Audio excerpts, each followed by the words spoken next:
Hi everybody, and welcome to the latest edition of Muley Reads. I'm Muley, and I reads, yeah! And today I'm going to read a very fun special book, and it's called Little Donkey. Yeah, and what's great about this book is that it talks about whenever we feel like we're as big as some other people are, and in reality, well, we're not quite as big. And we can't do everything that everybody else can do, can we? Well, let's see what happens when Little Donkey thinks he's big enough to do everything that everybody else does.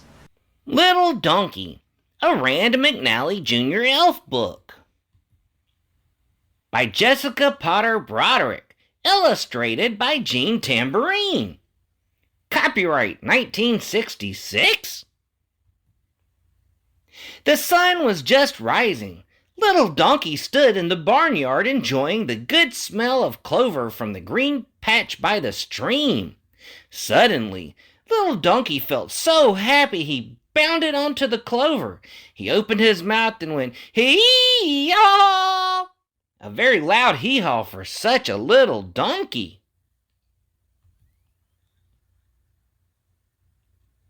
Just then, all the big donkeys came trotting up. Grandpa and Grandma donkeys, Uncle and Aunt donkeys, and lots of cousin donkeys. On their backs they carried baskets of vegetables, flowers, and firewood. At the end came Little Donkey's mother. "Where are you going, Mama Donkey?" asked Little Donkey. "To market," she said. Little Donkey's heart sank. This was the first time his mother had ever left him. "I want to go along," he said. "You wouldn't like the market," said his mother. "Besides, it is a long, hard trot. You are far too little to go to market." One evening, some time later, Little Donkey cuddled up to his mother's warm side. "You big donkeys are lucky," he said. "You get to go to market every day. I am big enough now to go along. Please?" "Well, let me see. Can you lie down, then roll over and stand up without stopping?" asked Mama Donkey. "Like this?" Little Donkey tried, but he couldn't. "You are not big enough to go to market," said his mother. Every morning after that, Little Donkey would tease to go to market. Every morning he would cry a little puddle of tears when his mother left. Every day he grew sadder and sadder. His mother began to worry about him. Then one evening, Little Donkey said, "Look, Mama Donkey, all day I practiced. See what I can do." He wanted to show what a brave, tough little donkey he was. Back he tipped onto his hind feet. Then he did a little dance, 1 step, 2 steps, plop! Down he fell onto his little tail. "Oh dear," cried Little Donkey.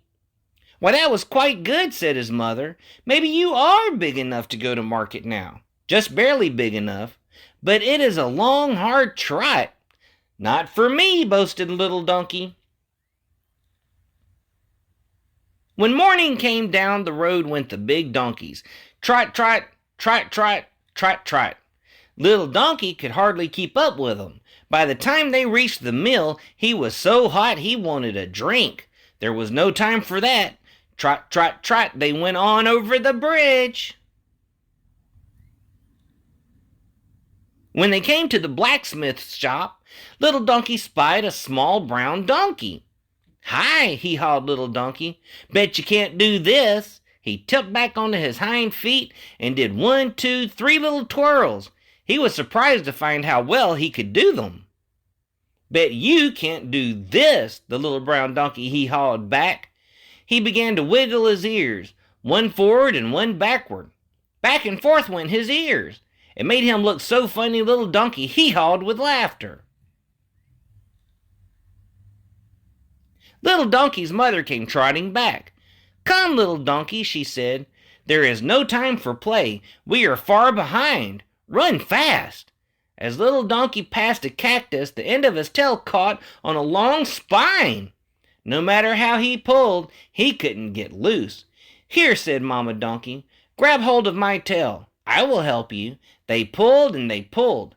Nothing happened. "Just one more time," said Mama Donkey. 1, 2, 3, pull! Pop! Suddenly Little Donkey's tail came loose from the cactus. Over Mama Donkey went with little donkey on top of her. Then off he rolled onto the ground. "Shake off the dust quickly," said Mama Donkey. "We must hurry." The trot through the sagebrush was the hottest and dustiest of all. By this time, little donkey was so far behind he almost lost sight of his mother in the crowd. At last, they were at the market. Was this the market? This cluttered, dirty place where the smells were too strong and the noises were too loud? No one paid any attention to little donkey. There was nothing for him to do but find a shady spot under a cart and wait for the lonely day to pass.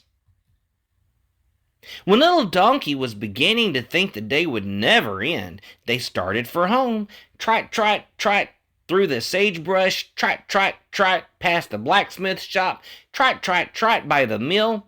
Little donkey was very unhappy. He was frightened by a big dog that barked at him. He fell into a mud puddle. By the time they neared home, little donkey was far, far behind.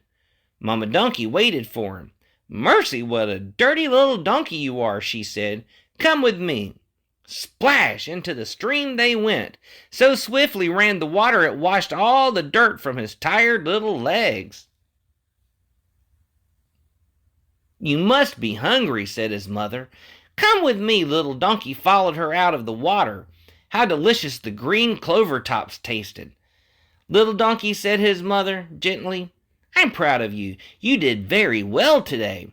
Really, you are quite a big little donkey, big enough to go to market every day. And now it is bedtime. You will need lots of rest. We leave for the market very early in the morning, you know."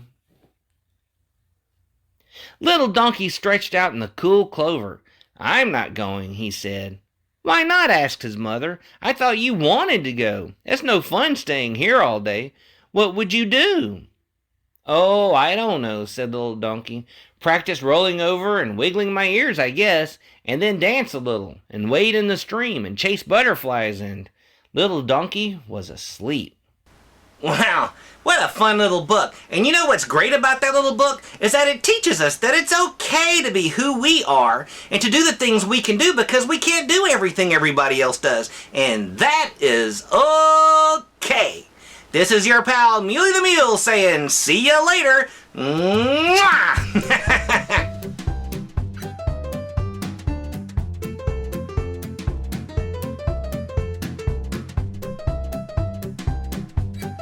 Cut! Where's the sandwich? Did craft services come?